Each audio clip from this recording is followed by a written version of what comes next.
Hoy lunes 21 de enero en Interfaz, el titular de la Secretaría de Educación Pública, Esteban Moctezuma Barragán, dio el panorama de trabajo que tendrá la nueva administración, donde se manejará una nueva visión en la educación.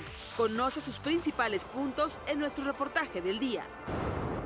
El rector general de la Universidad de Guadalajara, Miguel Ángel Navarro, dio su informe en el que destacó el aumento en la matrícula y los protocolos en materia de derechos humanos.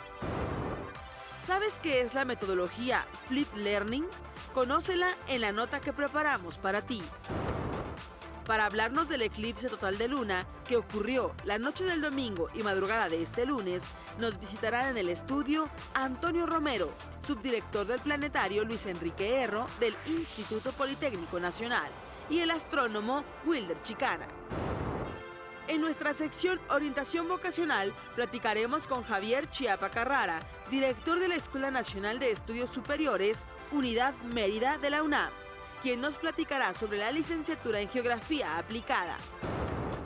Y el Centro Cultural Coreano presenta la exposición Los colores de mi sangre. Entérate de los detalles aquí en Interfaz. Esto y mucho más en el programa que te conecta con lo mejor de la información en educación. Quédate en Interfaz.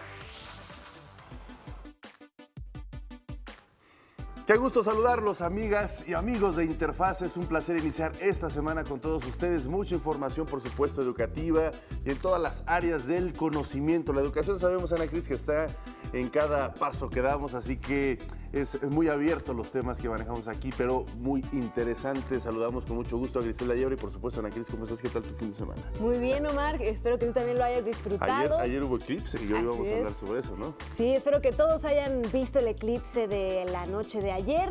Y bueno, como bien lo dices, Omar, la educación es un mundo riquísimo que hay que descubrir. Estamos decididos a que lo conozcas, a hacer tu interfaz con el mundo del conocimiento, de la ciencia, la tecnología, la cultura, el arte. Así que quédate con nosotros.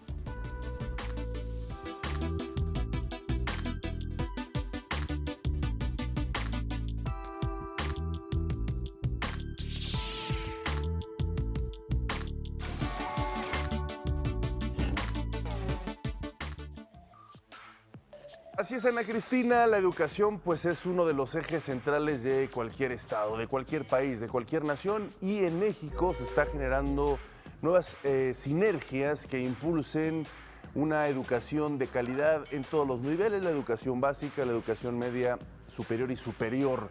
Las instituciones que existen en nuestro país, por fortuna, son fuertes, son ya instituciones que nos permiten generar modelos educativos basados en la alta calidad.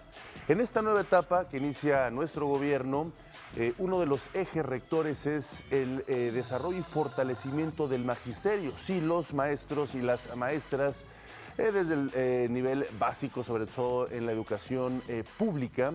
La educación pública, como todos sabemos, pues es muy vasta en México y tiene importantes retos.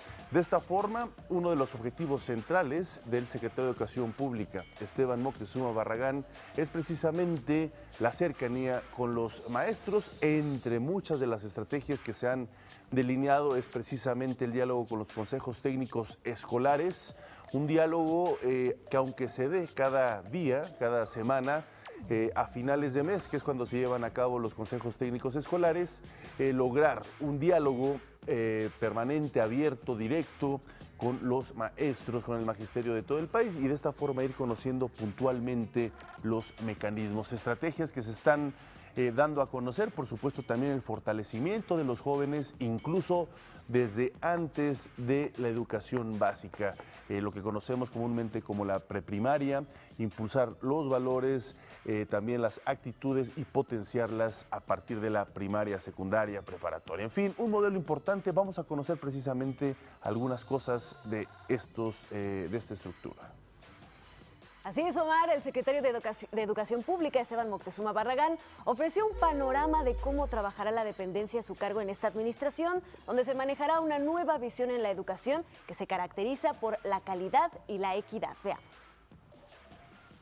Las niñas, niños y jóvenes son el centro de la educación en México. A corto plazo, se vislumbra una transformación en las que se les brinda educación integral, desde temprana edad hasta la universidad, Con la aprobación de la reforma al artículo 3 constitucional, que en el próximo periodo ordinario de sesiones aprobará el Congreso de la Unión, se pondrá en marcha un cambio sustancial. Así, los más de 36 millones de estudiantes desde educación básica hasta superior recibirán conocimientos que impacten en su formación académica y en el ámbito social, cívico, cultural y deportivo. El proyecto educativo del presidente Andrés Manuel López Obrador busca formar jóvenes con habilidades para su desarrollo profesional, así como ciudadanos con valores cívicos y amor por la patria, explica el secretario de Educación Pública, Esteban Moctezuma Barragán. La educación que queremos impulsar, y es un tema que también está en la iniciativa, es una educación integral. Esto quiere decir que queremos formar estudiantes, ciudadanos mexicanos que tengan valores, por lo cual vuelve la materia de civismo, que tengan un cuerpo sano en mente sana, por lo cual vamos a impulsar el deporte escolar.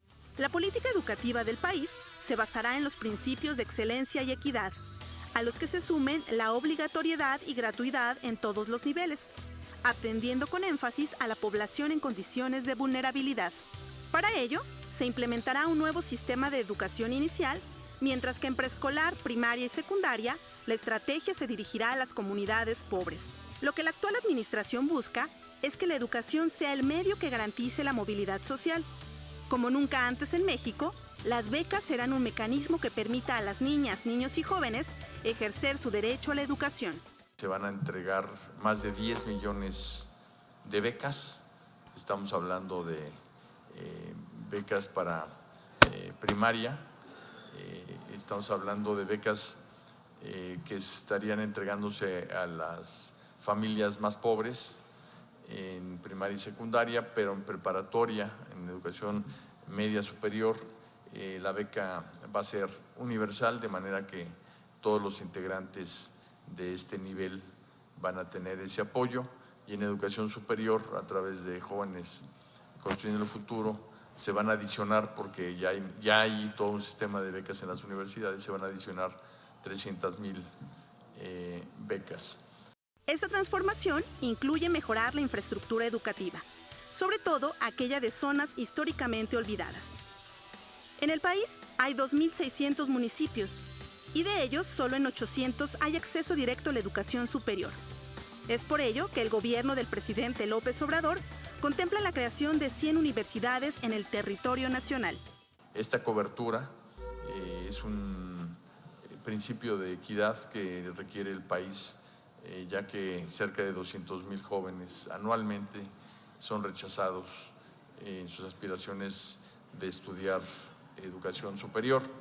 Un factor que contribuirá de manera contundente en el mejoramiento de la educación mexicana será el poner en el centro la labor docente. Por primera vez en la historia, se prevé que la Constitución garantice el derecho del magisterio a la capacitación y formación continua, lo que impactará positivamente en la calidad de la educación. Hemos iniciado a través de la Subsecretaría de Educación Superior la revisión de planes, programas, el papel de tanto de las normales como de la Universidad Pedagógica Nacional, su capacitación, su formación, y queremos darle, así como le vamos a dar prioridad a las zonas marginadas del país en materia de educación básica, pues también queremos darle prioridad a las normales, como lo que son el inicio de la carrera de los docentes, porque si trabajamos duro ahí, pues vamos a tener buenos maestros en el futuro. La nueva política implementará una visión regional en la que se promueva la pluriculturalidad. Se espera que a finales de abril próximo se apruebe la reforma constitucional que dé pie a la modificación y creación de leyes secundarias que materialicen estos cambios estructurales en la educación. Bueno, pues estas palabras, esta información la dio a conocer el secretario de Educación Pública durante una reunión con los medios de comunicación. Sabemos que pues la estrategia de comunicación también ha sido muy importante para estar en constante contacto con los medios y los ciudadanos. Así es, Ana Cristina, importante la aprobación precisamente de estos cambios en el artículo 3º que se van a dar seguramente en los próximos meses. Una pausa, regresamos.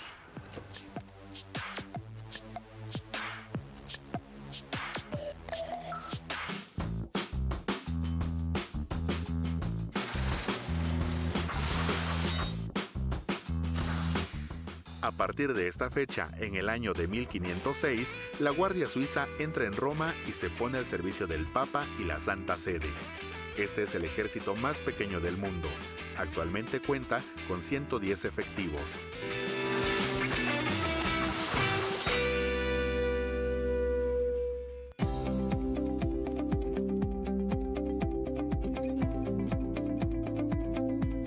Así es, Ana Cristina, y bueno, ya lo decíamos antes de irnos a pausa, es muy importante darle seguimiento puntual. Por supuesto, nosotros como Interfaz seremos esa cara, como bien le gusta decir a Ana Cristina, dentro de lo que se estará tejiendo de forma muy puntual en estos días, en estos próximos meses, para establecer lo que es esta nueva estrategia educativa del gobierno actual, el cual precisamente de entrada pretende que estos cambios en la Constitución se concreten entre los próximos meses, las próximas semanas. Hay que recordar que tienen que establecerse también a partir de la aprobación de los congresos de los estados de la República, para que esto se logre hacer una reforma constitucional ya definida y a partir de ahí establecer ya ahora sí los nuevos mecanismos que se están dando. De todas formas, ya se trabaja, hemos visto importantes apuntes, como por ejemplo jóvenes construyendo el futuro,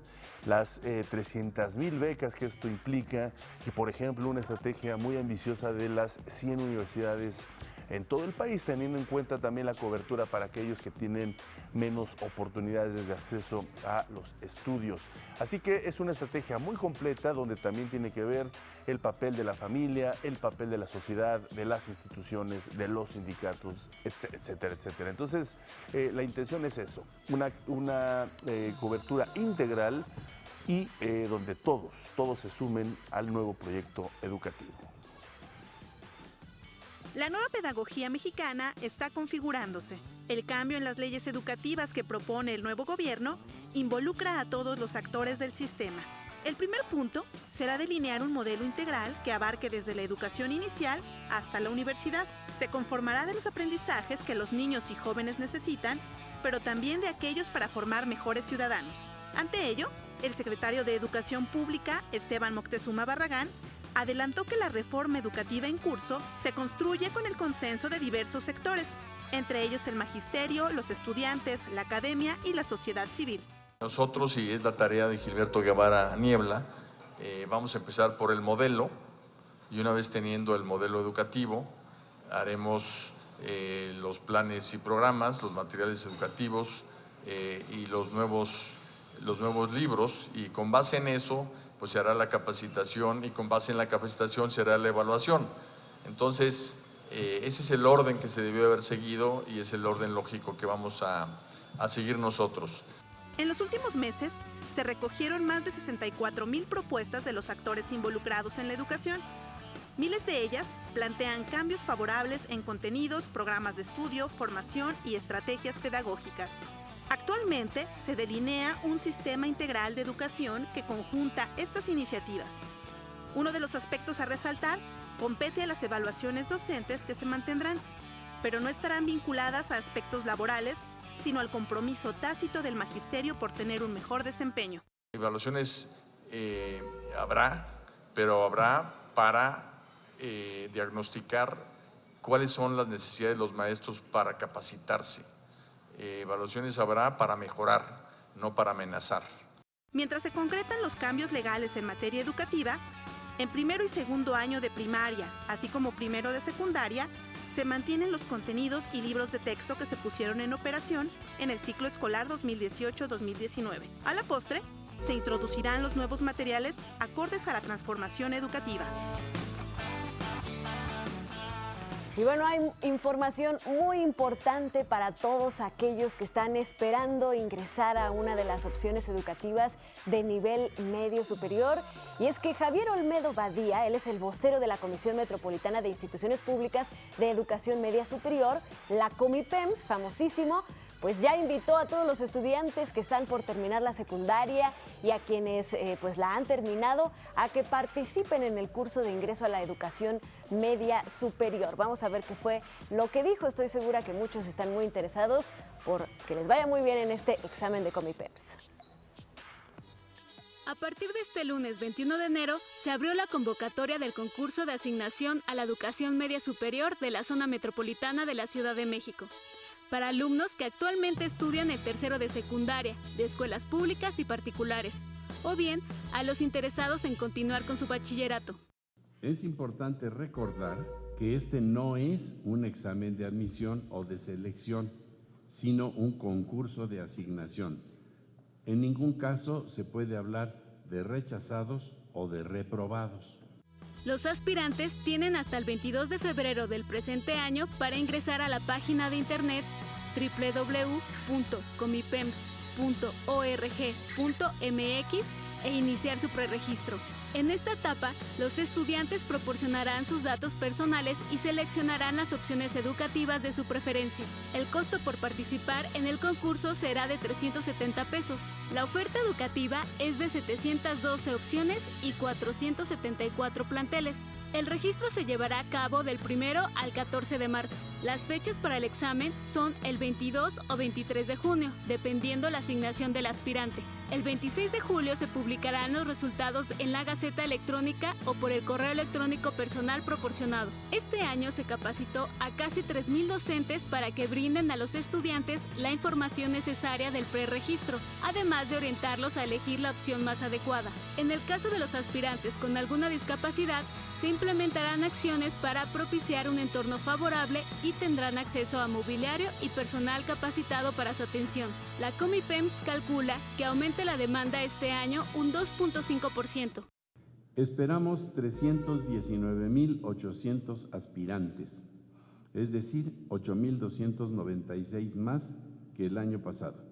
Basados en estas mismas proyecciones, podemos esperar que 9,532 aspirantes, o sea 2.98%, no presenten el examen y 10,241, es decir un 3.3%, no obtengan su certificado de secundaria.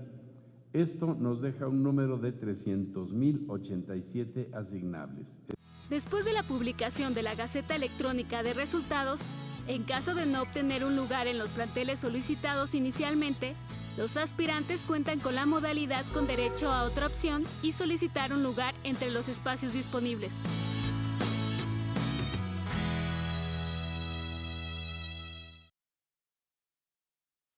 Para este concurso de colocación. No es un concurso de selección, sino es para colocarse en su opción en la educación media superior. Claro. Vamos a hacer una breve pausa. Al regresar vamos a hablar del eclipse, todos los detalles, no se lo pierdan.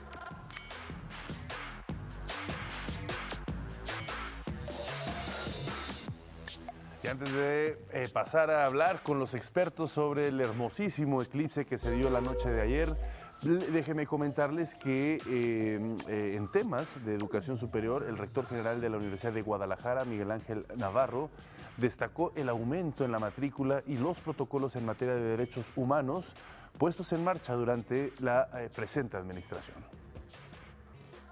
En el Teatro Diana, el rector general de la Universidad de Guadalajara, Miguel Ángel Navarro, rindió su informe de actividades. Ahí celebró el aumento de la matrícula a pesar de las restricciones presupuestales. Pues en docencia y aprendizaje señalaré que en el Pacto por los Jóvenes cerramos el periodo con 160,430 alumnos de educación media superior atendidos en 174 planteles que se ubican en 109 municipios de la entidad. Y en nivel superior, 127,330 estudiantes cursan una carrera profesional o posgrado en los 6 centros temáticos o los 9 centros regionales y el sistema de universidad virtual. Por otra parte, destacó el aumento de posgrados dentro del Programa Nacional de Posgrados de Calidad del CONACYT. Tenemos que impulsar la formación de doctores, porque ellos nutren la investigación en todas las áreas de conocimiento. Hemos pasado de 106 programas en el Padrón Nacional de Posgrados de Calidad del CONACYT a 184 en el 2018. Con ello se consolidó como la segunda universidad con más programas reconocidos de posgrado por su calidad en el país. Hoy el 87% de los posgrados activos de nuestra institución están en ese padrón. Y en este último ciclo, 4.555 estudiantes están inscritos en programas educativos del PNPC. Es el 68% de la matrícula total. De esta cifra, 2.405 estudiantes reciben beca del CONACYT. Durante el informe también se refirió a la participación de esta casa de estudios en el Foro de la Educación para el Bienestar por un acuerdo nacional sobre la educación, organizado por el equipo del presidente Andrés Manuel López Obrador. Fiel a su responsabilidad social, la universidad coordinó el Foro Educación para el Bienestar por un acuerdo nacional sobre la educación que organizó el entonces equipo de transición del actual presidente Andrés Manuel López Obrador.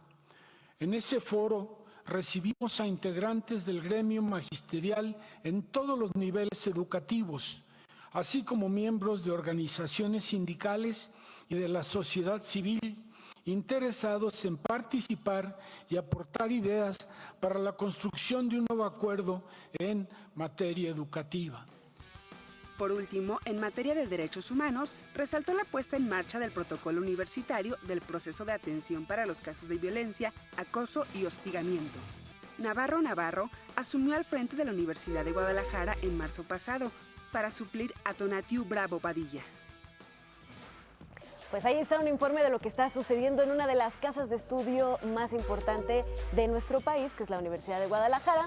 Y ahora queremos comentarles sobre una nueva metodología para educar que está llamando mucho la atención. Sigue siendo pues la innovación una de las partes esenciales de la educación. Es una manera efectiva de promover los conocimientos de los estudiantes. Y bueno, es el caso de esta metodología que se llama Flipped Learning o aprendizaje invertido. ¿Quieren saber de qué se trata? Vamos a ver. Las metodologías y técnicas de enseñanza han evolucionado con la finalidad de adaptarse a la compleja atención del ser humano. Y es que en un mundo cada vez más saturado de información sensorial, resulta difícil prestar atención y retener el conocimiento por un periodo largo. La realidad que vivimos es veloz, breve y efímera.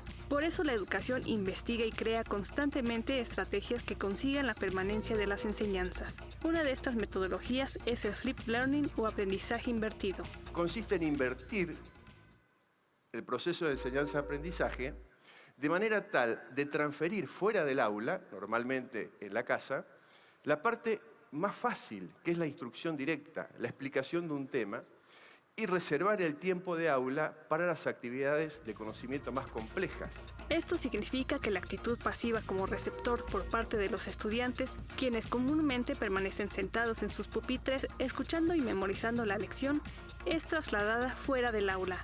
Es decir, presentar los contenidos antes de la clase, habitualmente a través de un video, y desarrollar en el aula diversas actividades que promuevan el aprendizaje activo. Con esta estrategia, incluso los docentes aprenden de sí mismos. Y una interesante consecuencia también es que cuando los docentes graban sus videos, porque los graban, tienen que revisar su didáctica, porque tienen por ahí que condensar 20 o 25 minutos en 8 minutos de un video, lo que hace que actualicen y enriquezcan su propuesta educativa. Los videos deben ser de fácil comprensión, al igual que deben contar con gran variedad de fuentes a las que se puedan consultar para profundizar y resolver dudas del tema. Y también algo que le encanta mucho a los estudiantes es la posibilidad de poner en pausa alguna vez al docente que está hablando para dejarlo de escuchar y volverlo a escuchar las veces que sea necesario hasta entender el tema. También llamada Flip Teaching, Flip Classroom, aula inversa o aula invertida. Esta metodología requiere de un proceso laborioso que podemos resumir en 6 etapas. La planificación, donde primero se investiga sobre el tema y visualiza las opciones de actividades que refuercen el conocimiento adquirido. Creación. El profesor debe poner todo su ingenio para realizar su video de manera que sea atractivo para los alumnos. Propuesta. Es decir, que el tema a estudiar debe relacionarse con alguna actividad de la vida cotidiana para que encuentren la razón de poseer ese conocimiento. Difusión. Utilizando la tecnología y redes sociales podemos conectar con experimentos sobre el tema que complementen la información. Aplicación. Puede apoyarse de otras técnicas de aprendizaje como la gamificación, que es aprender a través del juego, u otras actividades dentro y fuera de la escuela.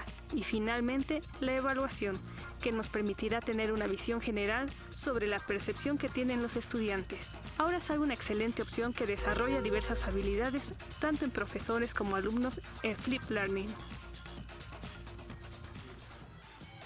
Pues ahí está esta nueva propuesta, cada vez más además con la presencia de los recursos tecnológicos, recursos audiovisuales, todo esto, pues porque los alumnos ya no aprenden como antes, tienen otras capacidades para aprender. Sin duda alguna, una gama importantísima de nuevas tecnologías, adecuaciones que se están haciendo además en los planes de estudio, las universidades de todos los sectores, los niveles, y así se va a estar dando, así que tenemos que estar muy preparados, sobre todo los padres de familia, para entender este nuevo modelo del cual estarán muchos de nuestros hijos enfrentándose. Pero bueno, vamos a hacer una brevísima pausa, regresamos.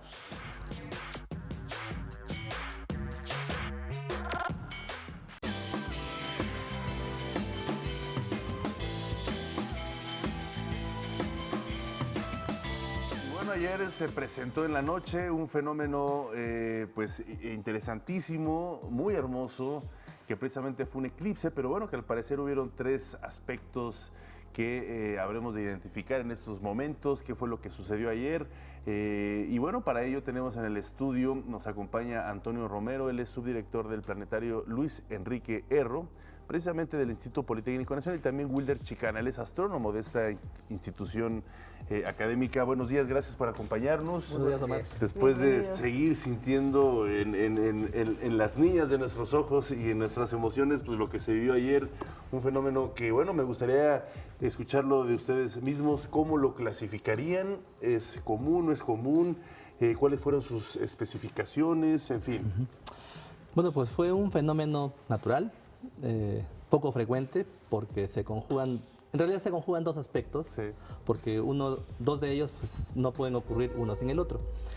Y afortunadamente tuvimos un cielo excepcionalmente despejado.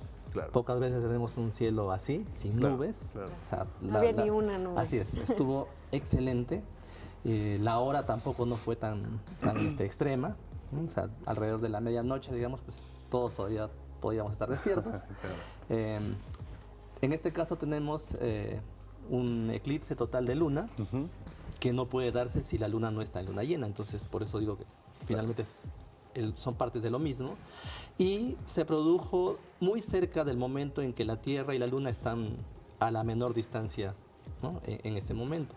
Hay una diferencia de pocas horas. Astronómicamente hablando, podemos decir que prácticamente pues, era el perigeo, es decir, el acercamiento máximo entre Luna y Tierra con un eclipse de luna.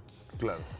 Pues como pudieron ver, no hubo nada de sangre, no hubo hombres lobos, o sea, todo normal. Sí, o sea, fenómeno perfectamente natural, no tiene efectos ni positivos ni negativos. La gente lo disfrutó y pues afortunadamente es uno de los eventos que fue esperado por mucho tiempo y no decepcionó. Claro, sin duda alguna. Pero bueno, sin embargo, aunque no haya sangre, ni lobos, ni nada parecido, sí es un evento que tiene pues la cualidad de acercar a la gente a este tipo de fenómenos naturales y sobre todo a la ciencia, ¿no? Yo quisiera preguntarle, subdirector, ¿qué tan importante es que exista la difusión? A mí me maravilló poder despertar y ver mis redes sociales y ver cientos de miles de fotografías de la luna, todo el mundo hablando al respecto, enterándose de qué se trata este fenómeno del eclipse, de la luna de sangre, por qué se le llama así, por qué es tan importante que se difunda y que se conozca este tipo de eventos astronómicos. Bueno, es muy importante porque nos permite que el público en general se interese por la cuestión del espacio, se interese por la ciencia y de esta manera puedan conocer un poco más.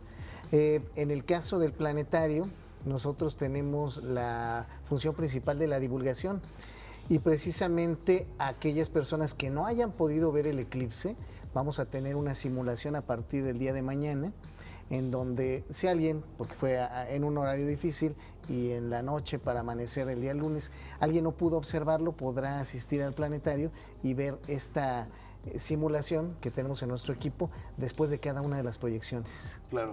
¿Cómo poderles explicar, por ejemplo, a los más jóvenes este tipo de fenómenos?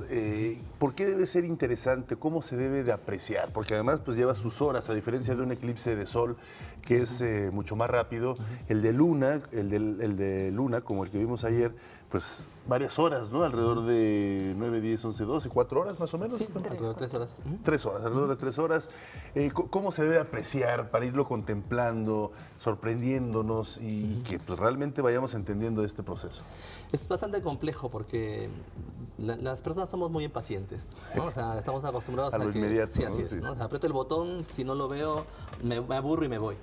Este tipo de eventos, pues, tenemos que tener paciencia para que sea interesante y podamos apreciar todo. Hay que observarlo en todas sus fases.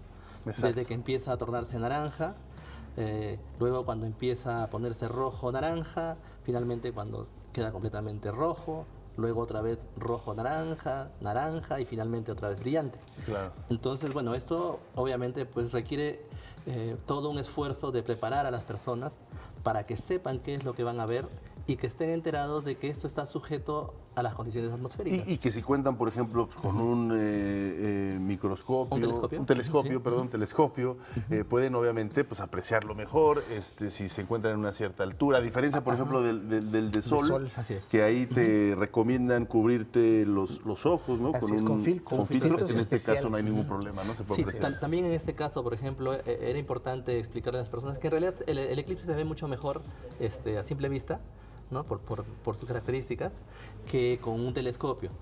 Quizá utilizar unos binoculares, nada más, o sea, suficiente. O sea, no queremos una amplificación enorme, claro. Simplemente queremos mejorar un poco la apreciación. Claro. Yo creo que es todo un esfuerzo que tiene que haber de preparar, insisto, a las personas para que sepan exactamente qué van a ver y no generar falsas expectativas. Por ejemplo, estos nombres estrambóticos, luna de sangre, luna del lobo, ¿no? Lo que crean muchas veces es confusión entre las personas. Claro. Están esperando algo que no va a ocurrir. Claro. Como el caso, por ejemplo, de la llamada luna azul, ¿sí? Sí. Entonces la gente está esperando ver una luna de color azul cuando en realidad no tiene absolutamente nada que ver con eso, claro, claro. ¿Sí? Entonces la superluna, igual, ¿no? O sea, la gente espera ver quién sabe qué en el cielo.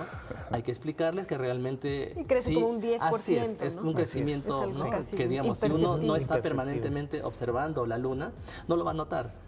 ¿Sí? Y por ejemplo, yo he hecho el ejercicio muchas veces de preguntarle, ¿no? a las personas que han visto. Me dicen, la luna estaba enorme, increíble, jamás en mi vida la vi como... O sea, bueno, eso significa que hay un impacto más bien de los medios, una influencia muy grande sobre lo que cree que vio, claro, ¿no? Más que lo que en realidad vio. Claro. Claro. O que no la ven hasta que los medios dicen, mañana no se pierde la superluna y siempre no la observan normalmente. Así es. Pero que bueno, sí se pudo observar en esta ocasión, sobre todo por el cielo despejado. Sí. Pudimos ver la luna muy brillante, después cómo se iba opacando y luego finalmente verla en tonalidades rojas. Fue espectacular. Vamos a hacer una breve pausa y al regresar me gustaría que nos platicara más sobre el subdirector sobre esta simulación que van a hacer en el planetario, cómo se puede asistir, qué es lo que van a ver exactamente, por qué vale la pena. Me parece muy bien. Vamos a hacer una breve pausa. Recuerden que pueden compartirnos todas sus fotos del eclipse, como lo han estado haciendo a través de sus redes sociales. Háganoslas llegar para que las podamos compartir con la comunidad de la Agencia Informativa. Nuestras redes son AIEDMX. Ahora volvemos.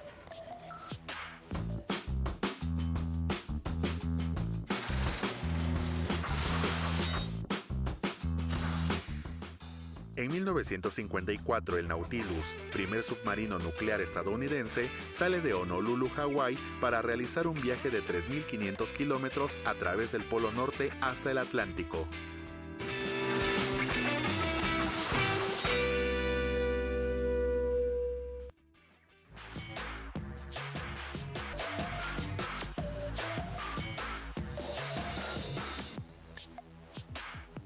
Gracias por seguir con nosotros en Interfaz. Espero que ya estén recopilando todas sus fotos del eclipse porque estamos platicando en el estudio con Antonio Romero, subdirector del planetario Luis Enrique Erro del Instituto Politécnico Nacional, y el astrónomo Wilder Chicana, también de esta institución.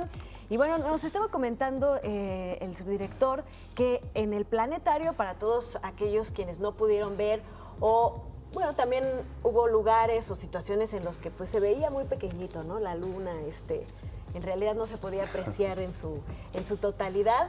Van a hacer ustedes una simulación, una especie de puesta en escena de divulgación para que lo puedan ver en retrospectiva. ¿De qué se va a tratar esto, subdirector? Pues tenemos la oportunidad en el planetario Luis Enrique Erro de contar con un sistema que es el Digistar 6. Ese sistema es el más avanzado en el mundo en este momento. Solamente 10 planetarios a nivel mundial lo tenemos. Y en ese sistema vamos a poder llevar a cabo la simulación de este eclipse, para que quien no haya podido verlo, hay quienes tienen hijos pequeños o tenían que trabajar y no pudieron observarlo, puedan acudir al planetario y al término de cada proyección van a poder ver perfectamente nuevamente el eclipse. Y puedo decirles que las condiciones en las que se proyectan son prácticamente como si lo viéramos en vivo. Qué maravilla. No, además tengo entendido que no hace mucho este planetario se renovó y así que cuentan con la mejor tecnología, en fin, ¿no? Tienen para apreciar realmente lo que es esta ciencia, ¿no?, del espacio. Sí, exactamente. Lo van a poder apreciar por medio de proyección láser. Correcto. Tenemos un sistema que proyecta en 8K compuesto. Entonces la imagen del eclipse se va a poder ver en el domo y además la sensación inmersiva, porque se proyecta en una imagen de 180 grados, es prácticamente estar en el espacio, algo que no se puede llevar a cabo cuando uno lo ve desde su casa, desde algún lugar, ¿verdad? Claro. ¿Y en qué consiste esta simulación, es decir, o esta recreación?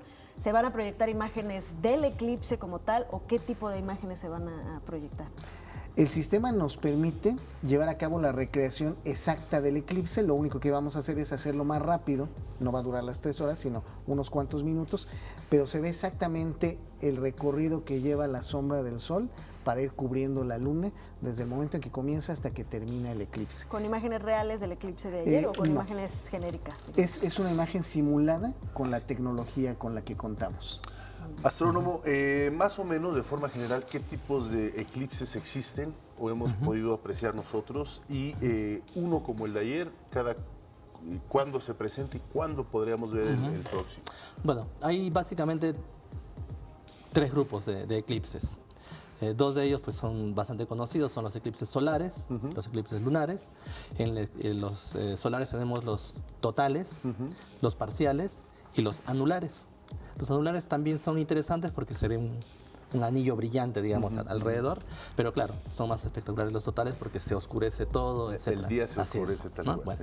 Y tenemos los lunares, como el de ayer, que también pueden ser totales, cuando, digamos, la luna pasa exactamente alineada con la Tierra y con el Sol, y se ve esta tonalidad oscura, roja, pero también hay frecuentemente eclipses penumbrales de luna, donde solamente podemos ver a la luna de color naranja, ¿sí? No llega a enrojecer totalmente, y es que está cayendo en el cono más externo de sombra que proyecta la Tierra.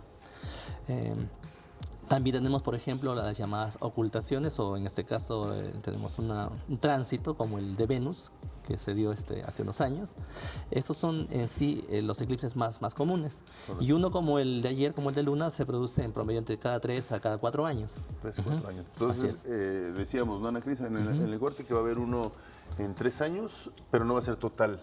No va a ser visible total desde la ciudad. No va a desde ser México. posible. Sí, porque se va a dar en un momento de la noche en donde ya no nos va a dar tiempo de ver la ocultación de la luna completa, ¿no? Porque va a amanecer y ya no Claro. Y hasta el 2022 sí vamos a ver uno más o menos, muy parecido. Ojalá que esté despejado ese día. Esperemos que sí. Y bueno, ¿cuáles son las recomendaciones? Bueno, ya que captamos la atención de la gente, de los jóvenes, de los niños en estos fenómenos, ¿cómo pueden seguir los papás o los maestros con este interés? Bueno, obviamente visitar el planetario, ¿no? ¿Qué tipo de actividades les podemos recomendar para que sigan fascinándose con el espacio? Bueno, en nuestro caso, además de acudir obviamente al planetario, que acudan a lugares donde puedan conocer acerca de la ciencia. El Politécnico, además del planetario, cuenta, por ejemplo, con una revista de divulgación que entregamos de manera gratuita y donde pueden también obtener información. Y también contamos con el Museo Tesosomoc, que es un museo en donde pueden ver diferentes cuestiones de la ciencia y aprender más. Y sobre todo lo que les recomendamos mucho es continuar estudiando, ¿verdad? Hay muchos temas en sus programas de estudio que son muy interesantes acerca del espacio y pueden reforzar el conocimiento que ellos puedan adquirir. Claro. ¿Usted qué recomienda? Que busquen información confiable. Sí, o sea, es cierto que existe mucho material en internet, existen incluso muchos lugares donde pueden acudir, pero siempre traten de buscar información fehaciente, que sea confiable, no se dejen llevar nada más por los medios en general, porque también son distractores, y traten de asesorarse con alguien que realmente conozca del tema. Sobre todo para evitar problemas, como el caso de los eclipses solares, con la vista, ¿no? Estos métodos alternativos no funcionan, son muy dañinos. Ahora, astrónomo, para los niños, para los jóvenes, ¿qué le recomienda a los padres? Porque noticias como estas, pues prácticamente todos nos enteramos, pero muchas veces no la comprendemos o no sabemos cómo abordarla hacia los más jóvenes, que además hay que fomentar este tipo de inercias. ¿Qué le recomienda? ¿Qué actividades, qué libros, a dónde asistir, museos, etcétera, para que vayan empapándose de este proceso? Bueno, el primer lugar a donde tienen que ir es al planetario, por supuesto. Qué real, sí. No porque sean de ustedes, qué real, es una maravilla. A los planetarios en general, sí, que acudan a los planetarios.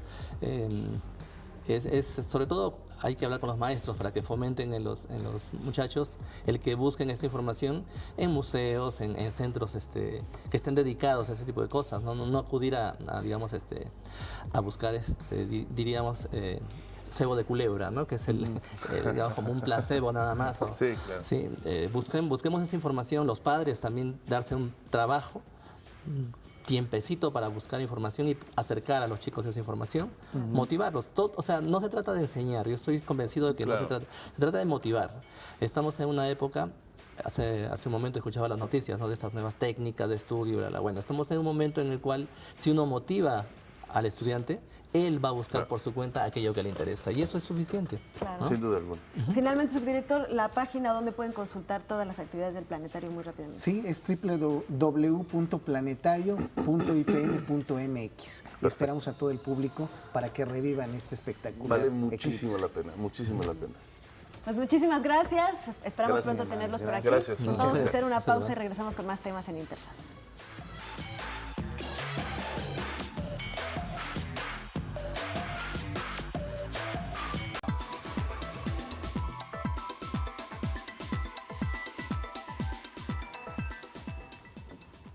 Y bueno, es momento de nuestra sección de orientación vocacional. Esta mañana nos comunicamos hasta Yucatán con el doctor Javier Chiapa Carrara, director de la Escuela Nacional de Estudios Superiores, Unidad Mérida, de la Universidad Nacional Autónoma de México. Y nos va a platicar de una licenciatura muy interesante, se llama Geografía Aplicada. Muy buenos días, muchísimas gracias por tomarnos este enlace para Interfaz. ¿Qué tal? Buenos días, muchas gracias por permitirme estar con ustedes hoy. Buenos días. Pues platíquenos primero cómo se amanece allá en la bellísima ciudad de Mérida y después, pues, ¿de qué se trata esta licenciatura en Geografía Aplicada?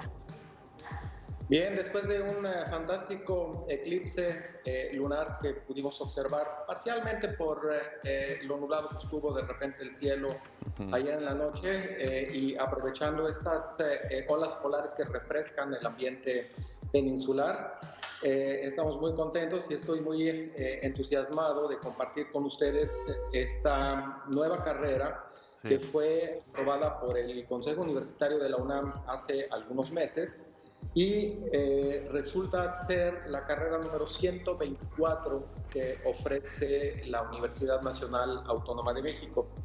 Y la idea de presentar esta opción formativa al Consejo Universitario tiene que ver sobre todo con los desafíos en materia ambiental a los cuales se enfrentan las sociedades. Básicamente, sabemos que, digamos, esta problemática está fundamentalmente relacionada con la ocupación del espacio. Y los problemas que tenemos en términos del desarrollo sostenible están relacionados con, pues, esta falta de planeación del uso del espacio que incluye, por supuesto, los recursos naturales y la expresión que la sociedad da al uso del territorio.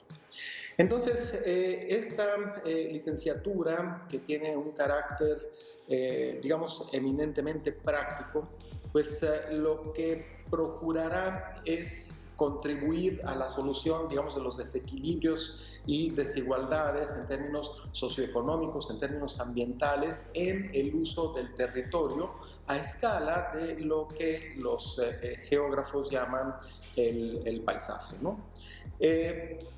Esta licenciatura, entonces, además, digamos, de ser nueva, de ser novedosa, de estar construida en torno a un ambiente de las tecnologías de la información de última generación, pues permitirá a los estudiantes entender la necesidad de cambiar, digamos, este paradigma entre el uso del territorio en el ambiente urbano y el rural, aportar para que existan, digamos, cadenas de abasto alimentario, energético, etcétera, planeadas en función también del uso del territorio, robustecer procesos productivos, ¿no? entre los cuales están pues no solamente el uso que ya le estamos dando, sino opciones distintas de uso del territorio, y aquellos también que tienen con el riesgo, ¿no? Con el riesgo de asentar ciertas comunidades, ciertos procesos productivos en zonas pues más o menos vulnerables pues, en este caso del país, pero no solamente. Doctor, me da mucho gusto saludarlo, pues interesantísima esta nueva carrera, muchas felicidades, qué bueno que la UNAM sigue ampliando las alternativas, las oportunidades. Supongo que el análisis de cuando se crea una carrera como esta tiene que ver con los nuevos retos que vive el mundo, en este caso que es que maneja lo que es el ambiente urbano y el rural en la licenciatura de Geografía Aplicada. También quiero entender que por ello deciden que las unidades como la de Mérida alojen estas carreras. Tienen que estar correlacionados también la ambientación del lugar. Bueno, por supuesto que hay una relación, digamos, un poco primero ambiental, ¿no? Digamos, del ambiente académico, del ambiente físico para albergar a estos planes de estudio. Pero bueno, también luego hay una serie de oportunidades, ¿no? Y una de las oportunidades que brindan este sistema de escuelas nacionales de estudios superiores que la UNAM ha estado impulsando en la última década, pues es también una oportunidad para desconcentrar la actividad académica y administrativa de nuestra casa de estudios, ¿no? Además de que permite brindar en línea directa, ¿no? Una alternativa y una posibilidad de coadyuvar en la solución de problemas de orden regional. Doctor, yo quisiera preguntarle cuál es el perfil de, obviamente, los estudiantes que ingresan a esta licenciatura y también de los egresados, es decir, qué habilidades, qué gustos, qué diferentes aptitudes debe de tener alguien que quiera estudiar esta licenciatura nueva y con qué habilidades y con qué campo de trabajo van a salir. Bien, los estudiantes que ingresan a esta licenciatura y por la manera en la que la UNAM organiza las áreas de conocimiento pertenecen al ámbito de las ciencias sociales. Esto quiere decir que cualquier estudiante con vocación en materia de ciencias sociales pues puede solicitar su ingreso a esta licenciatura, pero no solamente restringido a las ciencias sociales.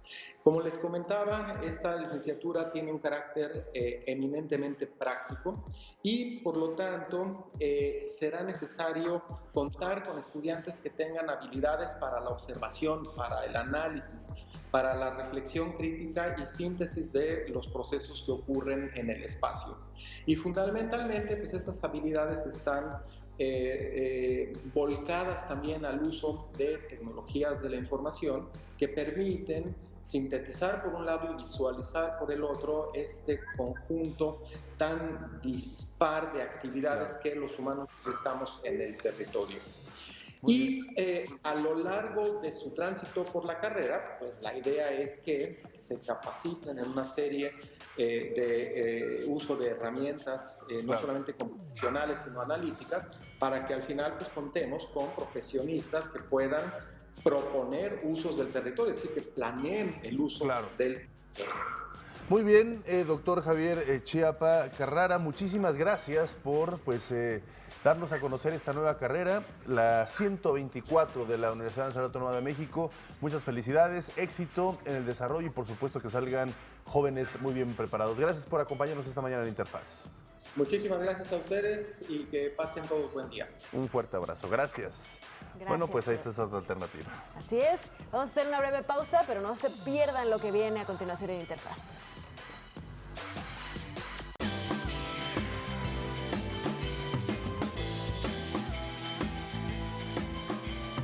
No cabe duda que México está lleno de jóvenes talentosos, jóvenes creativos, jóvenes que además ponen muchas veces su imaginación, su ingenio, sus inventivas precisamente al servicio de las personas y muchas veces, por fortuna, existen jóvenes como Fued Vivanco López, quien estudia ingeniería en el Instituto Politécnico Nacional, ingeniería textil en esta importantísima casa de estudios de nuestro país y ha puesto pues al servicio un invento, un pantalón precisamente para personas parapléjicas. De este nivel, la capacidad de estos jóvenes que se encuentran estudiando en el Politécnico Nacional.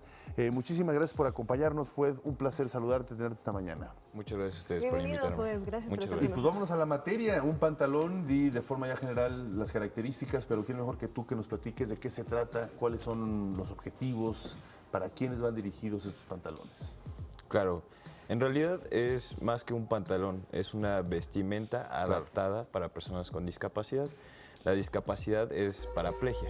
Claro. Esto quiere decir la falta de movilidad o la dificultad de movilidad de los miembros inferiores. Es por eso que se confecciona una prenda de tipo pantalón.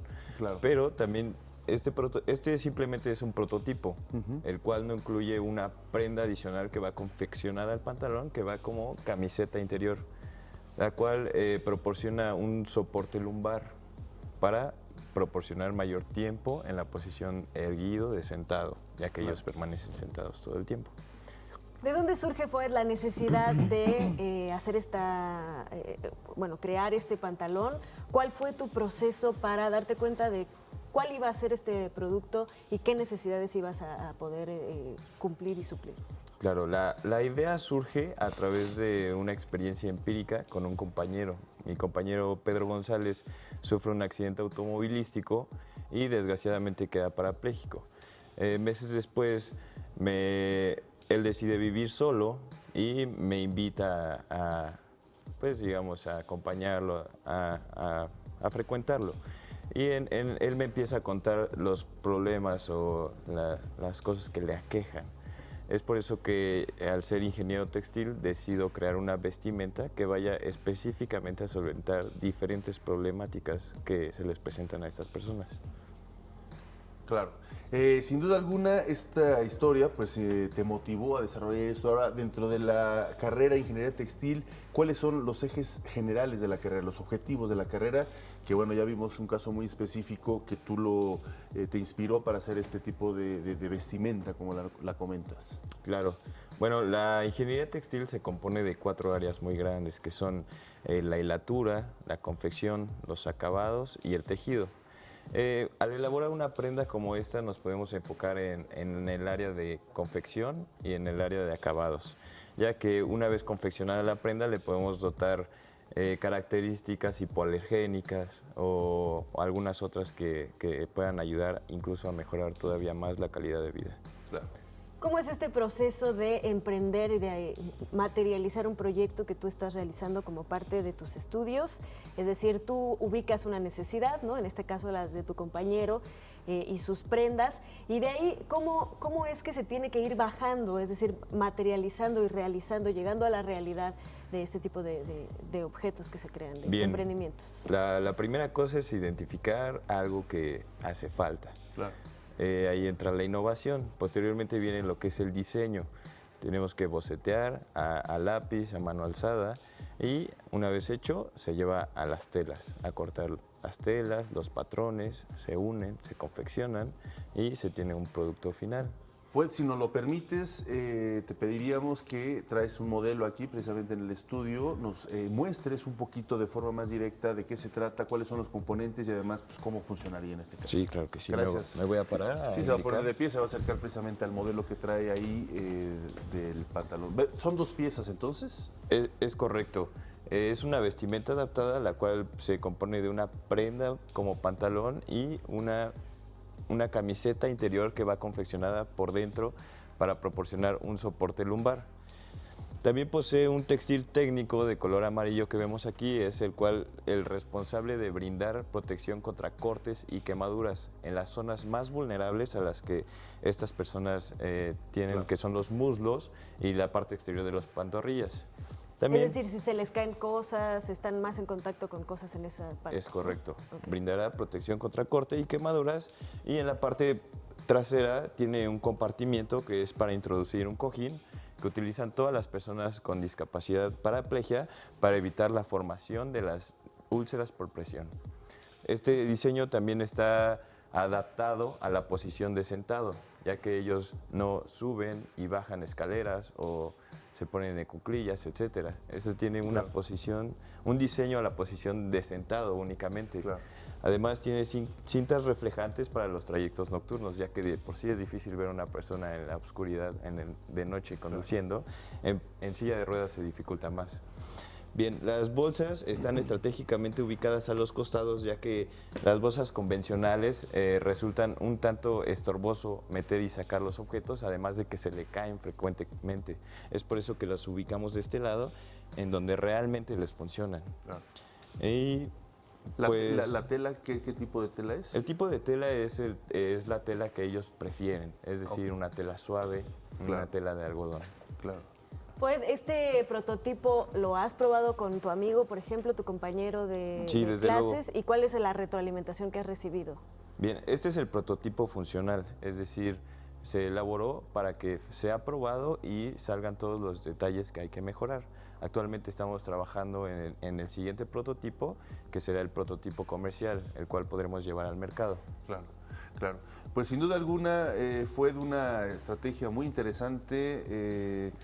Nos damos, sí, por favor, pues nos damos cuenta de la necesidad y la importancia de una carrera, en este caso como la ingeniería textil que ofrece el Instituto Politécnico Nacional, pero sobre todo, bueno, pues tu capacidad personal, tu sensibilidad para poder desarrollar este tipo de vestimentas para personas que tienen este tipo de problemas, que es la paraplegia. Bueno, pues te agradecemos mucho que hayas estado con nosotros, compartirnos. ¿Cómo pueden ponerse en contacto contigo, Fued, claro, estudiantes que quieran pues, saber de tu experiencia o incluso sumarse a tu proyecto? Claro. Sí, claro, me encantaría decir que es un proyecto que está abierto a contribuciones sociales y que pueden encontrar este proyecto a través de la incubadora del Politécnico, en el cual me encuentro desarrollando y llevando más a la realidad este proyecto, y pueden preguntar por el proyecto de vestimenta adaptada para personas con discapacidad.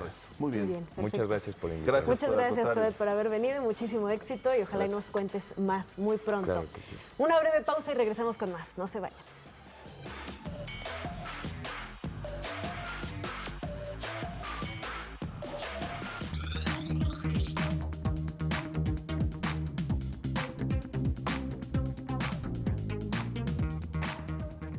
Gracias por seguir con nosotros en Interfaz. Y bueno, llegó el momento de nuestro programa en el que viajamos por el mundo y lo hacemos a través de la experiencia de estudiantes o de personas que pertenecen al sector educativo y que han tenido la oportunidad de realizar parte de sus estudios, parte de su actividad profesional en un lugar distinto a pues, su lugar habitual. Y es por eso que en esta ocasión nos enlazamos hasta Querétaro con Citlali Domínguez Martínez. Ella es exbeneficiaria del programa de capacitación Proyecta 100,000 Estados Unidos. Muy buenos días, Citlali. ¿Cómo amanece por allá en Querétaro después del eclipse? Hola, muy buenos días. Está algo con frío, pero muy bonito todo. ¿Cómo están todos por allá? Muy bien, también con frío, pero con mucha energía y actitud. Cuéntanos primero, ¿cómo lograste acceder a esta oportunidad de Proyecta 100,000 Estados Unidos? Bueno, pues en mi universidad nosotros tenemos el área de movilidad y esto había sido una beca promovida igualmente por nuestra universidad y puede simplemente ver un cartel y todo eso y decidirme pues a aplicar. Yo ya había visto pues antes, las veces pasadas que había esa promoción de esa beca, sin embargo yo no me había atrevido y esta vez al momento de verla pues dije, bueno, nunca me voy a ganar algo de lo que nunca voy a aplicar, entonces decidí ver la manera de poder conseguir la beca. Claro, sin duda alguna, pues muchas felicidades de entrada. Me gustaría preguntarte cuáles fueron las circunstancias académicas de aprendizaje que más te ayudaron, qué fue lo que más aprendiste, cómo te impactó de forma directa en tu desarrollo académico y recuérdanos en qué ciudad estuviste en los Estados Unidos. Ok, bueno, fue en la ciudad de Kentucky, en Richmond. La universidad fue la de Eastern Kentucky University y realmente el impacto que tuvo tanto en mi vida profesional como mi vida completamente fue un impacto muy grande. O sea, siempre dicen que cuando te vas de viaje no regresas siendo el mismo y realmente es muy cierto. Actualmente yo creo que yo cuento esa experiencia como un antes y un después de mí. Entonces, el aprendizaje fue increíble, o sea, fue desde cultural, idioma, desde atreverme a salir de mi zona de confort, porque estaba, o sea, en mi salón éramos mexicanos, habían chicos de Arabia Saudita, habían chicos de Japón, de República Dominicana, de Honduras, entonces cada quien quería hablar en su idioma y no entendíamos nada, entonces justo cuando hablábamos en inglés era el momento en que todos conectábamos. Eso fue una de las cosas de las que realmente me causaron mucho impacto y me motivó a realmente querer seguir aprendiendo inglés e incluso más idiomas. Claro. Citlali, seguro, como bien nos lo dijiste, ya no eres la misma después de esta experiencia y de esta oportunidad. Me gustaría que nos contaras un poco más acerca de los retos que tuviste que vencer, es decir, para todos esos chicos que nos están viendo y que tienen algunas dudas, pues que de una vez nos digas cuál es lo más difícil de superar, pero que también, por supuesto, vale la pena. Yo creo que lo más complicado es el inicio, el realmente atreverte a aplicar, porque es un proceso que lleva tiempo, que lleva constancia y paciencia, y realmente cuando tú lo quieres, tienes el coraje para seguir persiguiéndolo. Entonces, yo creo que el mejor consejo es que apliquen, o sea, no importa que apliquen y que tengan toda la paciencia del mundo para poder recibir esa beca. De verdad que cuando las cosas se van a dar para ti, se dan, pero tú tienes que buscar las oportunidades. El reto realmente empieza desde ese momento en que empiezas a aplicar, porque, bueno, después, cuando estás en el aeropuerto y por primera vez tienes que hablar inglés, es el momento en el que tu mente, por alguna razón, hace cambio de switch de idioma y empiezas a entender. Entonces, esa es una de las cuestiones y realmente yo creo que una de las cosas también es como el alejarte de tu casa. El tiempo que yo fui fue un mes, realmente no fue demasiado tiempo, pero sí me dio como la facilidad de vivir la experiencia completa. se dice que cuando vives una experiencia, realmente vas como en una montaña rusa. Primero estás muy emocionado, después te apegas a la realidad. Llega un momento de bajón porque puede que extrañes a tu familia y todo eso, Claro. pero llega en el momento en el que te acoplas súper bien. Entonces, esa parte también está pues increíble. Sí, Y- sin duda alguna. Sí, adelante. Ok. Y otra de las cosas es que me di cuenta realmente que nosotros como personas vamos representando un país, porque como les comentaba ahorita, o sea, yo estuve con chicos de otros países, pero yo no comenté sus nombres, yo comenté sus países. Entonces, cuando uno sale del país, realmente va representando a México. Eres el mexicano, la mexicana, no eres, es Citlali, o sea, sí, pero eres embajador de México. Entonces, realmente cuando tú sales, es cuando te das cuenta de lo valioso que es tu país y de lo hermoso que es poder compartir tu cultura. No, pues Es otra una de las- interesantísima reflexión, Citlali, gracias por compartirnosla, muy completa esta visión. Rapidísimo, dinos cuál es tu proyección ahora es a futuro, supongo que tiene un impacto esta experiencia académica en el extranjero.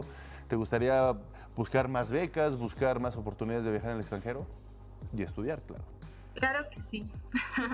De hecho, uno de esos sueños que yo tenía era poder estudiar en una escuela en el extranjero, lo cual viví por un mes, pero realmente me quedé con la espinita de querer seguir ayudando a más personas. Y de hecho, en cuanto volví, estuve buscando organizaciones donde poder ayudar.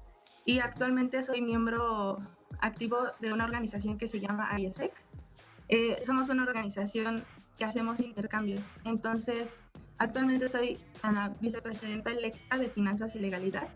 Y esto realmente yo lo viví desde esta experiencia porque vi que el impacto que tiene un viaje en una persona es increíble y realmente se puede cambiar la visión de los jóvenes desde una experiencia internacional.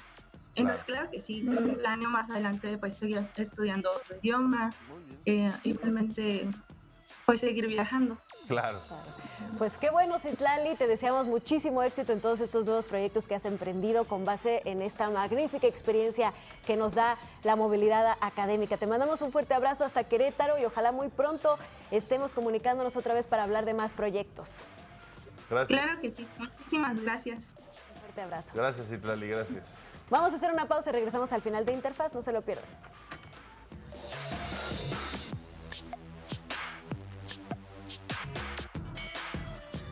Y qué mejor manera de un estudio completo cuando se es, por ejemplo, bueno en las carreras que se estudian, pero también bueno en los deportes. Así hay muchos profesionales muy exitosos en el deporte que han mezclado muy bien el ámbito académico y lo deportivo. Vamos a conocer algunas historias. Fama, dinero, lujo. Es el ritmo de vida de gran parte de los deportistas de élite. Sin embargo, cada vez más atletas dan testimonio de la importancia de continuar sus estudios académicos. Quizá uno de los primeros casos es Sócrates, figura del fútbol internacional y de una de las mejores selecciones de fútbol de Brasil. Al final de la década de los 70, el doctor Sócrates se graduó de medicina de la prestigiosa Universidad de Sao Paulo.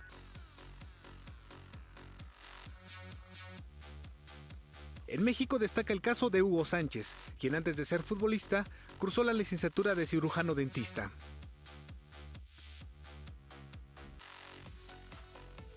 Otro caso de éxito académico es el golfista sudafricano Gary Player, quien es un reconocido diseñador de campos de golf, además de haberse doctorado en Derecho.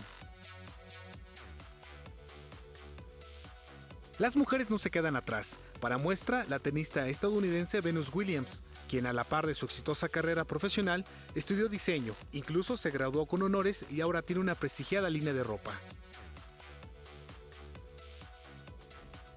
Las atletas mexicanas también destacan en este campo. Paola Longoria, considerada como una de las mejores raquetbolistas de la historia, es ingeniera mecánica y maestra en ciencias políticas. Además, se convirtió en una exitosa empresaria de la industria del diseño de modas. Pues ahí está, no hay ningún pretexto para no poder casar, por ejemplo, ser un gran deportista o hasta un superhéroe con una destacada carrera académica. Y en la cultura, pues queremos contarles que el Centro Cultural Coreano presenta la exposición Los colores de mi sangre del pintor, escultor y litógrafo Mauricio Siller Obregón. Una muestra que pretende exaltar la relación cultural de este país asiático y el nuestro. Vamos a ver. Desde hace más de 100 años, Corea y México establecieron diferentes relaciones bilaterales.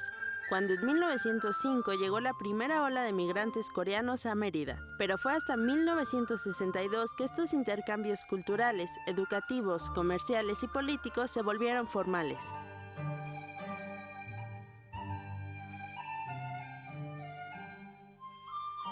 Ambos países comparten una serie de características en común, entre ellas la percepción del arte, el uso de técnicas, colores y estilos para expresar una idea. Con el objetivo de seguir celebrando esta relación bilateral e intercambio social, el Centro Cultural Coreano presenta la exposición Los colores de mi sangre, del pintor, escultor y litógrafo Mauricio Siller Obregón.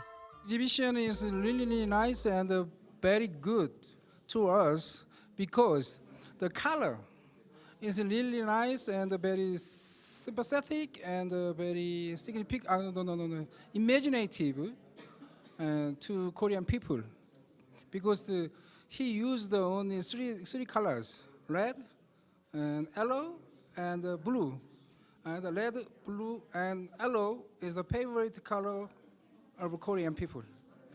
Para el público oriental, espero que también les guste, porque yo he encontrado en sus culturas vasos comunicantes con nuestras culturas antiguas. Entonces supongo, ellos también tienen mucho gusto por el color. Entonces supongo que también tendrá una aceptación y también podrán comprender esta feria y este exceso de colorido. Esta muestra se divide en dos técnicas, neomexicanismo y abstracto. Además de explorar las culturas mesoamericanas, llevando al público a conocer sobre la historia y las raíces de nuestro país. My favorite exhibition is over there, 1, 2. Second, because in that paintings there is many characters represent the Mexican characteristics. For example, the muerte, that, and over past the naked women, yeah, it's very symbolic, I think. So I like that paintings mostly. Sol, muerte, chamanes y seres míticos son algunos de los temas que Siller busca plasmar en sus obras. La muestra Los colores de mi sangre estará abierta al público a partir del próximo 24 de enero.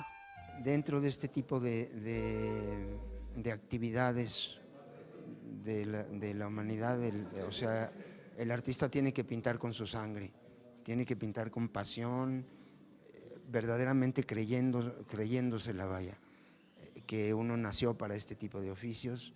Entonces no hay otra más que dar toda. Y pues nuestra sangre es lo más preciado desde nuestras antiguas culturas. Pues ahí está gran colaboración con Corea del Sur. Así es, así llegamos al final de esta emisión de Interfaz. Los esperamos mañana martes con mucho más. Gracias por acompañarnos, pasen un excelente inicio de semana. Nos vemos, gracias Griselda, nos vemos mañana.